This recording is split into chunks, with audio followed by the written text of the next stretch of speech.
Meet the racket sports.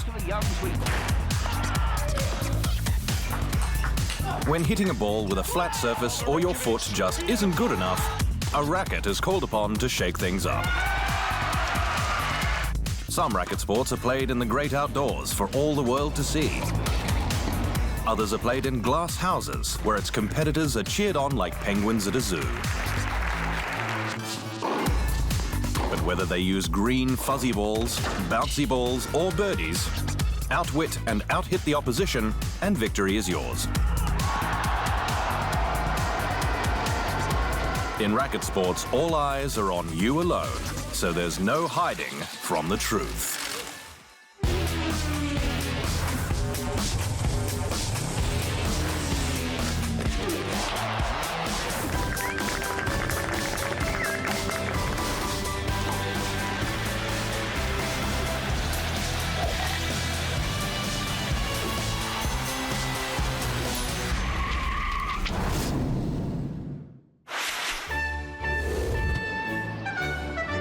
Tennis was once a sport of nobility, played by kings and queens throughout the Middle Ages. Known as real tennis, the men's singles games is the oldest world championship in sport, with the first winner dating back to 1740. When tennis dropped the reel and brought the game outdoors in the late 19th century, the surface of choice was grass, and the venue, the All England Lawn Tennis and Croquet Club in Wimbledon. The first real superstar of the championships was New Zealand's Tony Wilding. Wilding won 4 straight Wimbledon singles titles between 1910 and 1913, before dying as a soldier in World War I.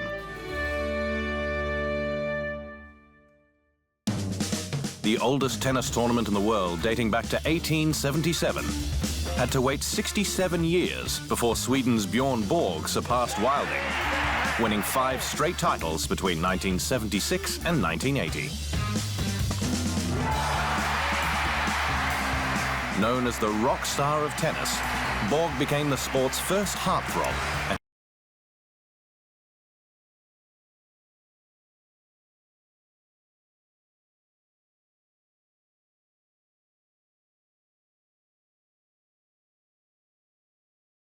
The sport has since evolved into a fast and furious affair, but the rituals of Wimbledon remain the same. Strawberries for spectators, white wardrobes for those on court, and the royal family attending the Grand Slam tournament every year. I grew up and I saw this incredible place. It seemed so far away when I was growing up in New York, but there was a beauty to it just on the TV, the grass courts. There's a tradition to it, obviously, but also the way that everyone around acts and the reverence it gets. So in a way, I didn't get that in the beginning, but now I think the players really appreciate that. I understand it a lot more, and so they've sort of updated in a lot of ways, but also kept the tradition, so that's a good mix. Coming up, the evolution of tennis, the titleists, the trends, and the tantrums.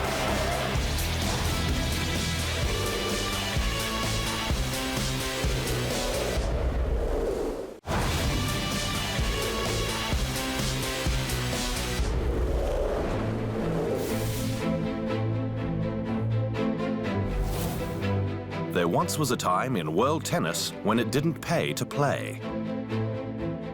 The major tournaments featured unpaid amateurs until a side pro tour came along in the early 1920s, luring players with paid exhibition matches. However, once you went pro, you couldn't go back. That's until 1968, when the distinctions were dissolved and the Open era was born. Tennis was one unified game, and it was dominated by a diminutive Australian, Rod Laver. Ranked world #1 4 years before and 3 years after the start of the Open era, he holds 11 major singles titles and 2 career Grand Slams, the only player in the history of the sport to do so. Laver also holds the record for most singles titles in tennis history, most singles titles in one season, and has the most consecutive 10-title and 5-title seasons. The man was so influential, he ended up getting an arena named after him. He wasn't alone in Australians attributed with the honour. It's only fitting that a female by the name of Margaret Court would be the first dominating force on the women's side and get her arena too. Court ended her career with a record 24 Grand Slam titles.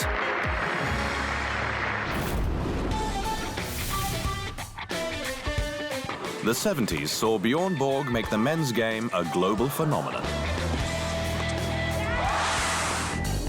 While Billie Jean King founded the Women's Tennis Association in 1973. The same year, she defeated Bobby Riggs in the match known as the Battle of the Sexes. When you play me, you'll see shots you've never seen before. I mean, I'll let you know that right now. That. Watched by nearly 50 million viewers worldwide, King crushed Riggs and chauvinism in straight sets, cementing her place as a leader for sexual equality.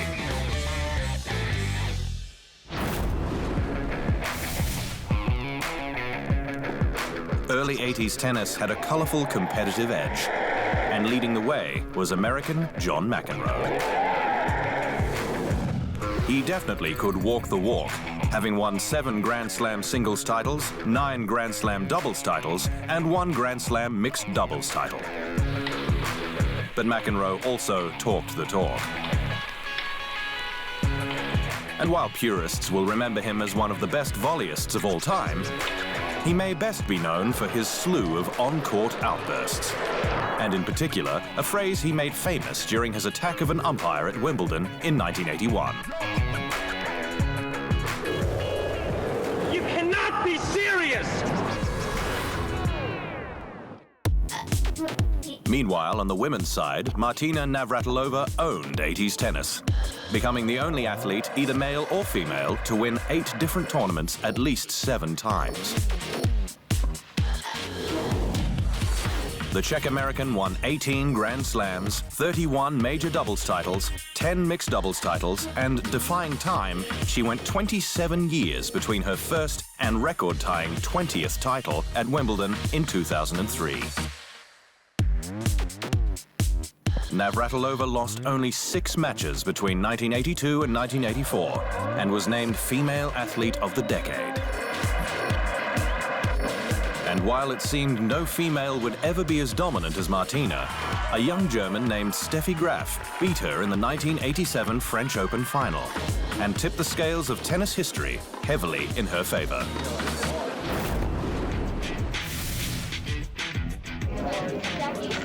On the surface, Steffi Graf is a gentle soul.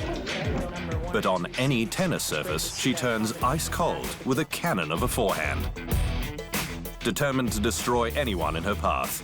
Hence, she won 22 Grand Slam titles.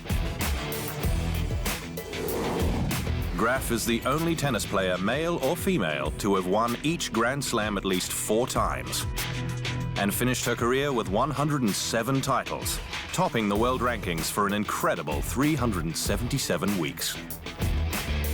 The highlight of her near-flawless career came between 1987 and 1990, when she appeared in 13 straight Grand Slam finals.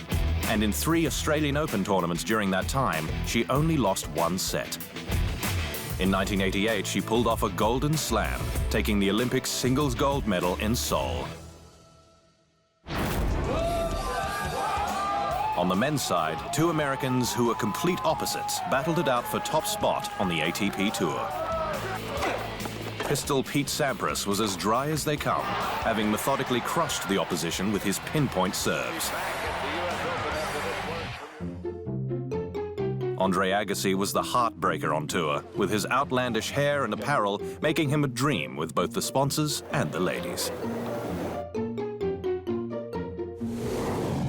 Agassi may have claimed 1 more Davis Cup title and an Olympic gold in 1996, but Sampras won 20 of 34 matches against him and out-Grand Slammed his counterpart 14-8. Perhaps Agassi's greatest loss led to his greatest title of them all. No longer hiding behind this frizzy rock star hair after it permanently fell off his head, he won over a woman almost impossible to beat, his wife, Steffi Graf.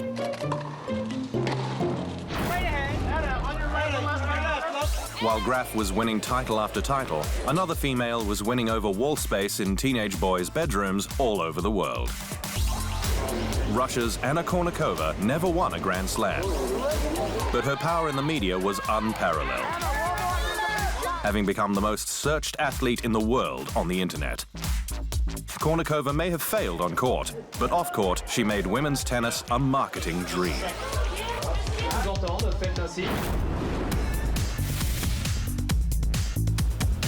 The 2000s featured the rise of two of the greatest tennis players the game has ever seen, and perhaps the greatest of all time. At Wimbledon in 2003, a boy from Basel, Switzerland, named Roger Federer, won his first Grand Slam title, but it was far from his last. In 2009, the Fed Express returned to the All England club with 14 Grand Slams under his belt and made it a record 15 after defeating Andy Roddick in a grueling 5-setter. Federer's consecutive weeks at #1 and overall weeks at #1 are above and beyond any other player in the history of the game and have left many labeling him the greatest player the game has ever seen.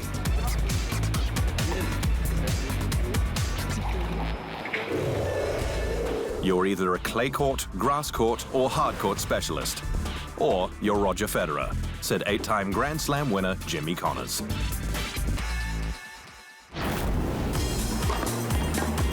On the women's side, Serena Williams has proven so utterly dominant, it seems as though she has the power to dictate the end result of every match she's in. Becoming world #1 for the first time in July 2002, Serena is the only tennis player to have won 10 Grand Slam singles titles in 2 different decades. Different generations and different times have different champions and have different greats and have different level of players. And it's really difficult to compare, one generation to another. Williams has rarely had to share the spotlight reserved for the game's greatest, with Maria Sharapova, Anna Ivanovic, and even Eugenie Bouchard, perhaps all doing their best work off the court, in front of cameras, with fashion lines and personalized products. Federer, on the other hand, has had to battle it out with the likes of Spain's king of clay, Rafa Nadal, whose punishing style of play has battered his own body as much as his opposition. And then there's the Joker, Novak Djokovic, who has entertained just as much with his Sharapova impersonations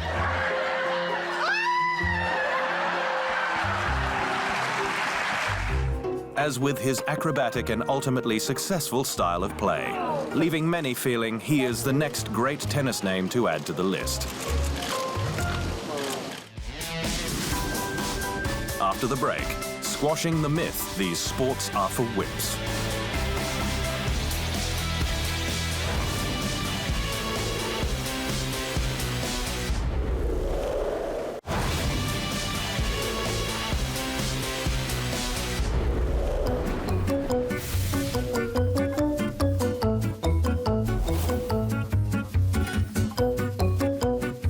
Originating in British India in the mid-1800s, badminton was considered a sophisticated pastime for the English and European upper class.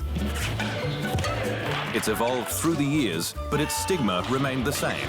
Badminton is a sport for sissies. I can guess that when you were a kid, you were playing badminton. Badminton. But no way, Jose. The sport requires speed, stamina, and explosive strength. All to kill a conical-shaped projectile made of 16 overlapping feathers shoved into a cork base and known as a shuttlecock, shuttle or birdie. It's a great sport. Badminton is a great sport. The most feared nation in their ability to smash that birdie is China. In fact, between badminton's inception into the Olympic Games in 1992 and the London Games 20 years later, China has won more gold medals than the rest of the world combined. With a governing body that dates back to 1958 and with more than 3,000 government-run sports schools, it's inevitable someone survived that rigorous training to become a world champion or gold medalist. And perhaps the greatest graduate of them all is a man simply known as Super. It's Lin Dan.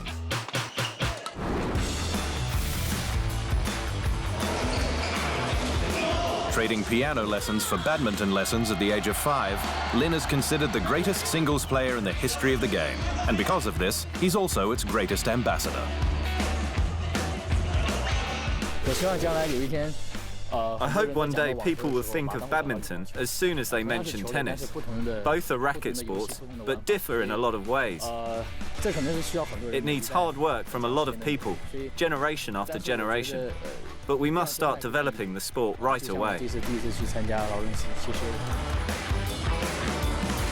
Lin has done his part in developing the sport by becoming the first and only player in badminton history to complete the Super Grand Slam, which is winning all 9 major badminton world titles, all by the age of 28.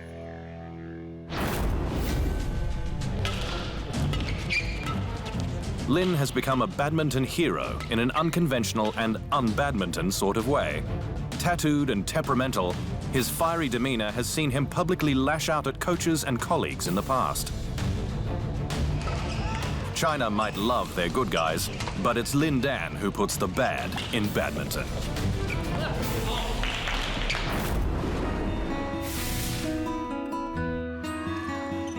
Chinese authorities used to frown on teammates dating each other.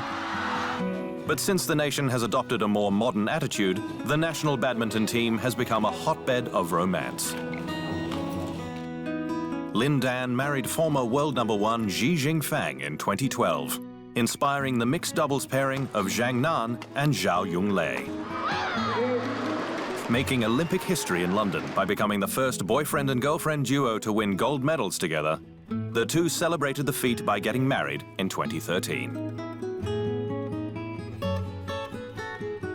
Zhang and Zhao also represent the motherland in the men's and women's doubles respectively. And that is where Zhao has family bragging rights. In London, Zhao became the only badminton player in history to win 2 Olympic gold medals in the same edition, also taking women's doubles gold alongside Tian Qing. She repeated this feat at both the 2014 and 2015 World Championships.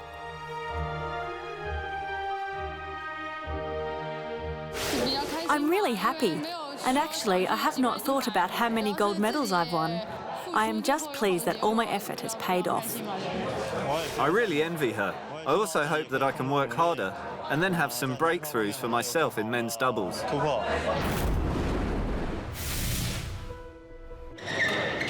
For all the popularity Chinese badminton players earn, the highest earning female in the sport is a tiny mite from the Indian state of Telangana. From humble beginnings, Saina Nehwal borrowed money from her family to fund her badminton dream.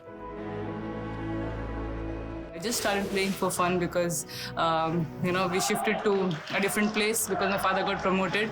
And I was a very sporty person, so I could not only study and come back home and sit. I wanted to play some sports, so that's how my father put me into badminton. But when she moved up the world rankings, the dream quickly became a lucrative reality, with endorsement deals easily clearing more than $1 million annually. And when you consider she became her nation's first ever world #1 in women's singles in 2015, in the second most popular sport in India, a country of 1.25 billion people, she probably deserves every penny. To put her earnings into perspective, in 2015 she earned $8 million. And although it was well below the top-ranking female tennis players of Maria Sharapova and Serena Williams, she dwarfs the squash leader, Nick Matthews, who earns roughly $170,000.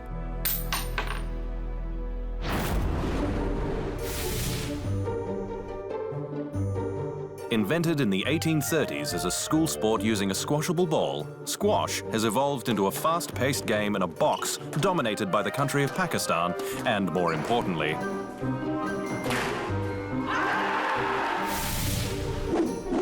the Khan dynasty. The poor family from Peshawar destroyed the competition, with Jahangir going undefeated for 5 straight years. But nowadays, it's the Egyptians that squash it. Freed from domestic lockdown that limited their development internationally, Egyptian squash players are now regular winners of tournaments around the world. Their secret, perhaps, is a simple one: fitness. I believe that 6 or 7 years ago, fitness training was supplementary. But with the evolution of the sport, fitness training became very important because it increases the stamina and endurance for the player during the game. On the men's side, the man known as the Beast, Mohammed El Shorbagy, and the man known as the Artist, Ramy Ashour, are the only 2 players to have ever won 2 World Junior titles and have nearly 100 titles in total between them. England's Nick the Wolf Matthew has been the one man who has successfully given the Middle Eastern nation a run for top ranking. But it hasn't been easy for the Wolf to take down the Beast and the Artist.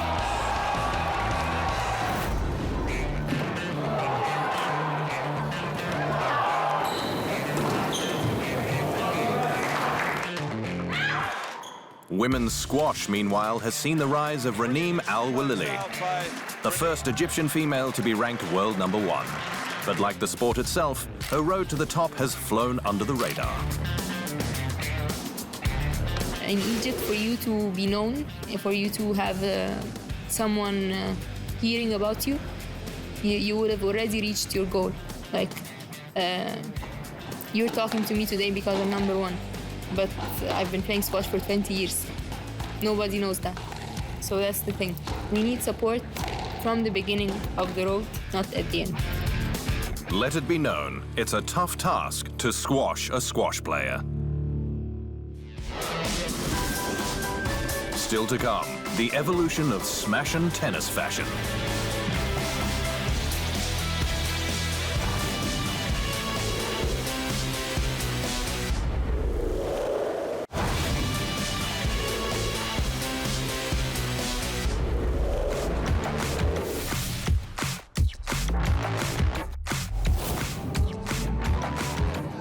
Women's fashion may be a major motivating factor in drawing many to the sport of tennis, but its evolution was underway well before the modern-day divas who catwalk the courts today.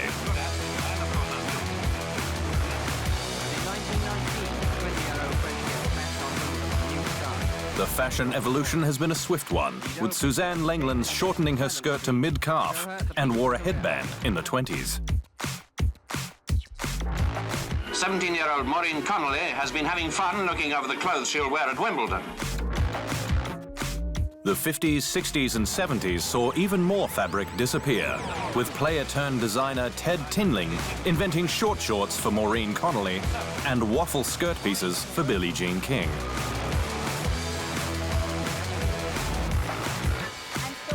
There were a few major misses, like Tracy Austin's Mother-Made wardrobe and Anne White's homage to the spacesuit.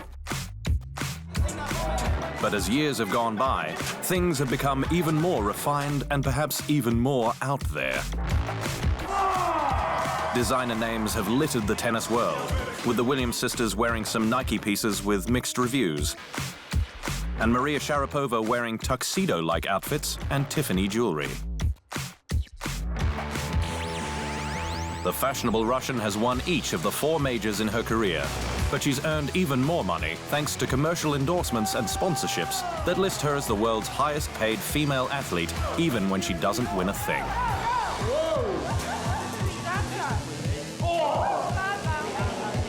Sharapova even started her own Sugarpova candy brand, because if there's one thing an athlete should be promoting, it's the importance of eating candy. when I started this brand, I wanted to be all about having fun, about creating new ideas, about raising awareness of the brand name, and that's something that just came up. With fashion continuing to evolve, who knows if soon she won't be wearing her candy too.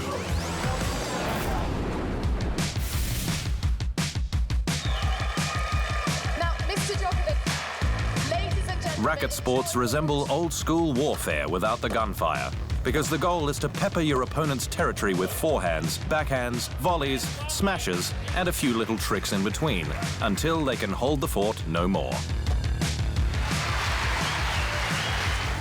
Whether it be one-on-one or two-on-two, there is nowhere to hide on a racket sport court, because all eyes are on you.